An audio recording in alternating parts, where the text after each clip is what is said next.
Hello बच्चों, कैसे हैं आप? उम्मीद करती हूँ आप बढ़िया और एकदम मज़े में होंगे। बच्चों, आज हम लिंग के विषय में पढ़ेंगे। सभी संज्ञाएं या तो पुल्लिंग होती हैं या स्त्रीलिंग। लिंग के कारण संज्ञा शब्द में विकार आ जाता है। यदि शब्द के रूप में हमने परिवर्तन नहीं किया तो संज्ञा का प्रयोग अशुद्ध हो जाएगा। अतः शब्द के जिस रूप से हमें यह ज्ञात होता है कि वह पुरुष जाति का है अथवा स्त्री जाति का है, उसे लिंग कहते हैं। जैसे चित्रों के माध्यम से जानते हैं हम। जैसे हमारे सामने चित्र दिए गए हैं। पहले चित्र में दादाजी अखबार पढ़ रहे हैं और दूसरे चित्र में दादी जी खाना बना रही हैं। अगले चित्र में मोर नाच रहा है और अगले चित्र में मोरनी घूम रही है।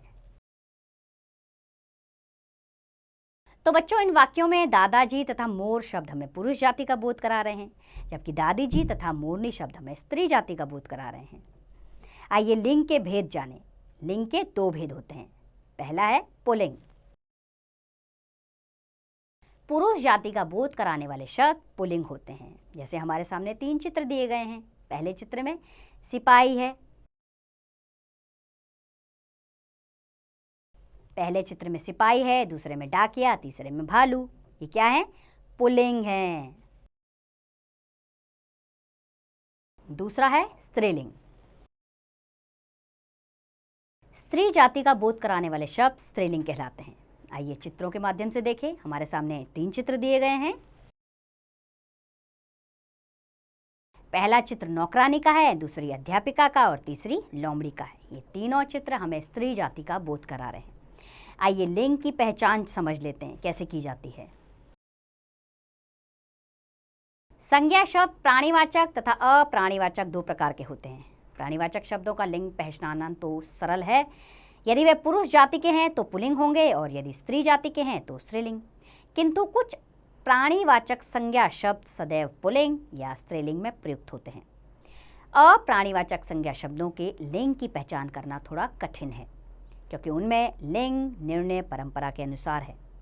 इसके लिए कोई विशेष नियम नहीं है। फिर भी लिंग निर्णय के लिए कुछ नियम निम्नलिखित हैं। पहला है पुल्लिंग की पहचान कैसे की जाए, इन्हें जान लेते हैं। पहला है आ, आव, पा, पन, क, ख, त्व, आवा तथा औड़ा से अंत होने वाले शब्द जैसे छाता, लोटा, मोटा, बहाव, छिपाव, उठाव, पुजावा, बुढ़ापा, नायक, अध्यापक, देवत्व, लड़कपन, छुटपन, बचपन, पशुत्व, दिखावा, बुलावा, चढ़ावा, हथौड़ा, पकौड़ा आदि। ये क्या है? पुल्लिंग है। दूसरा, जिन संज्ञा शब्दों के अंत में त्र होता है वे प्राय पुल्लिंग होते हैं, जैसे चैत्र, क्षेत्र, नेत्र इत्यादि। तीसरा, अन अंत वाले संस्कृत के तत्सम शब्द जैसे पालन पोषण, दमन, वचन आदि।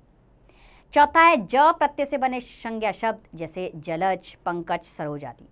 पांचवा है पर्वत, वृक्ष, देश, दिन, महीनों, धातु, अनाज, समय, द्रव्य, ग्रह, रत्न, समुद्र आदि के नाम प्राय पुल्लिंग होते हैं।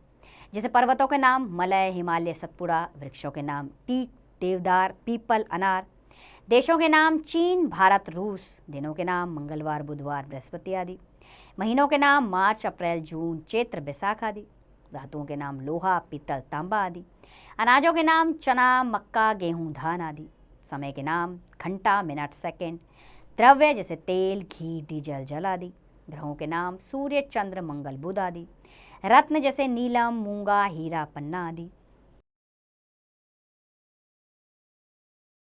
समुद्र जैसे प्रशांत महासागर, हिंद महासागर, अरब सागर आदि, शरीर के अंग सिर, माथा, दांत आदि, वर्णमाला के अक्षर अ, उ, ए, औ, क, च, त, त, प आदि। और छठा है खाना, दान वाला, एरा से अंत होने वाले शब्द जैसे कैद खाना, इत्रदान, फूलदान, फलदान, सब्जी वाला, चचेरा, ममेरा आदि। आइए इसमें जानने योग्य बातें जानें। जौ, मूंग, ज्वार अनाजों के नाम स्त्रीलिंग है। लीची और इमली वृक्षों के नाम भी स्त्रीलिंग है। जनवरी, फरवरी, मई, जुलाई महीनों के नाम स्त्रीलिंग है। चांदी धातु स्त्रीलिंग है। पृथ्वी ग्रह स्त्रीलिंग है। बाकी ग्रह पुल्लिंग होते हैं, लेकिन पृथ्वी ग्रह स्त्रीलिंग होता है। आइए अब स्त्रीलिंग की पहचान कैसे हो वो जानें। पहला है वट, हट, ट, ता प्रत्यय वाले शब्द जैसे घबराहट, बनावट, लूट, सुंदरता आदि, ये सब स्त्रीलिंग होते हैं। घी, दही, मोती और पानी को छोड़कर अन्य ईकारांत शब्द जैसे नदी, टोपी ये सब स्त्रीलिंग होते हैं। उकारांत तत्सम संज्ञाएं जैसे रेणु, धातु, आयु, वायु, रीति ये भी स्त्रीलिंग होते हैं। अंत में ईमा प्रत्यय वाले शब्द जैसे कालिमा, महिमा, लालिमा आदि ये स्त्रीलिंग होते हैं। शरीर के कुछ अंग जैसे नाक, जीभ, गर्दन, पलक ये स्त्रीलिंग होते हैं। तिथियों, भाषाओं, लिपियों और नदियों के नाम भी स्त्रीलिंग होते हैं। जैसे भाषाओं के नाम गुजराती, मराठी, हिंदी, पंजाबी, अंग्रेजी। तिथियों के नाम जैसे दूसरी तारीख, तीसरी तारीख, पूर्णिमा आदि। लिपियों के नाम रोमन, फारसी, देवनागरी आदि। नदियों के नाम बेतवा, गंगा, यमुना, सरस्वती, गोमती आदि। और सातवां है अंत में इया, आई वाले शब्द जैसे बुराई, भलाई, लुटिया, चिड़िया, गुड़िया आदि। नित्य पुल्लिंग शब्द कौन से होते हैं उन्हें जान लेते हैं। खरगोश, चीता, भालू, भेड़िया, कछुआ, गरुड़, तोता, मच्छर आदि नित्य पुल्लिंग शब्द होते हैं। इनका स्त्रीलिंग बनाने के लिए मादा शब्द जोड़ा जाता है, जैसे मादा खरगोश, मादा खटमल। अब नित्य स्त्रीलिंग शब्द कौन से हैं वो जान लेते हैं। जैसे छिपकली, मैना, कोयल, मकड़ी, मछली, तितली, गिलहरी आदि नित्य स्त्रीलिंग शब्द हैं। इनके पुल्लिंग बनाने के लिए नर शब्द जोड़ा जाता है, जैसे नर छिपकली, नर गिलहरी, नर कोयल। आइए अब पुल्लिंग से स्त्रीलिंग बनाने के नियम जानें। पहला है अ को आ करके, जैसे पूज्य, पूज्या, चपल, चपला, छात्र, छात्रा, मूर्ख, मूर्खा, सुत, सुता, भवदीय, भवदिया, अनुज, अनुजा, कमल, कमला। दूसरा है अ या आ को ई करके, जैसे कबूतर, कबूतरी, गोरा, गोरी, घोड़ा, घोड़ी, बेटा, बेटी, बुरा, बुरी, काला, काली, लड़का, लड़की, नाना, नानी। और तीसरा है आ को इया करके, जैसे लोटा, लुटिया, चिड़ा, चिड़िया, बंदर, बंदरिया, चूहा, चूहिया, बेटा, बिटिया, बूढ़ा, बुढ़िया।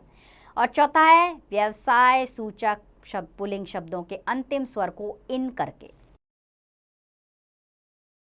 जैसे लोहार, लोहारिन, सुनार, सुनारिन, दर्जी, दर्जिन, जुलाहा, जुलाहिन, नाइन, नाइन, कुम्हार, कुम्हारिन, नाग, नागिन, सांप, सापिन।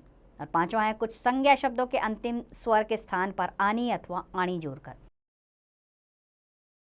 जैसे कि देवर, देवरानी, नौकर, नौकरानी, चौधरी, चौधरानी, रुद्र, रुद्राणी, इंद्र, इंद्राणी, सेठ, सेठानी। और छठा है कुछ संज्ञा शब्दों के अंत में आइन जोड़कर, जैसे ठाकुर, ठकुराइन, बाबू, बबुआइन, गुरु, गुरुआइन, लाला, ललाइन, हलवाई, हलवाइन, पंडित, पंडिताइन। और सातवां है अंक को इका करके, जैसे पाठक, पाठिका, गायक, गायिका, नायक, नायिका, चालक, चालिका, संपादक, संपादिका, संचालक, संचालिका, सेवक, सेविका, पत्र, पत्रिका। और आठवां है कुछ अकारांत शब्दों के अंत में नी जोड़कर, और आठवां है कुछ अकारांत शब्दों के अंत में नी जोड़कर, जैसे कि जाट, जाटनी, शेर, शेरनी, मोर, मोरनी, हंस, हंसनी, रिछ, रिछनी, ऊंट, ऊंटनी, भील, भीलनी, सिंह, सिंहनी। और नौवां है मान को मती तथा वान को वती करके, जैसे श्रीमान, श्रीमती, बलवान, बलवती, आयुष्मान, आयुष्मती, पुत्रवान, पुत्रवती, बुद्धिमान, बुद्धिमती, गुणवान, गुणवती। और 10वां है कुछ संज्ञा शब्दों के अंत में ता के स्थान पर त्री कर दिया जाता है, जैसे कि विधाता, विधात्री, अभिनेता, अभिनेत्री, कर्ता, कर्त्री, नेता, नेत्री। और 11वां है कुछ शब्दों के स्त्रीलिंग बिल्कुल भिन्न रूप में होते हैं, जैसे कि राजा का रानी, वीर, वीरांगना, साधु, साध्वी, कवि, कवित्री, पति, पत्नी, बैल, गाय, युवक का युवती, सम्राट, सम्राज्ञी, पिता, माता, विदुर, विधवा, पुरुष का स्त्री, वर का वधू। आइए ध्यान देने योग्य बातें जानें इसमें। शब्द के जिस रूप से स्त्री जाति अथवा पुरुष जाति का बोध हो उसे लिंग कहते हैं। लिंग के मुख्य रूप से दो भेद हैं, पुल्लिंग व स्त्रीलिंग। पुरुष जाति का बोध कराने वाले शब्द पुल्लिंग कहलाते हैं, स्त्री जाति का बोध कराने वाले शब्द स्त्रीलिंग कहलाते हैं। देश, धातु, दिन, अनाज, ग्रह, रत्न व द्रव आदि के नाम पुल्लिंग होते हैं। तिथियों, भाषाओं, लिपियों व नदियों के नाम स्त्रीलिंग होते हैं। उम्मीद करती हूँ बच्चों लिंग के विषय में आपको पूरी जानकारी मिली होगी। अब इसका अभ्यास कार्य आप स्वयं कीजिए।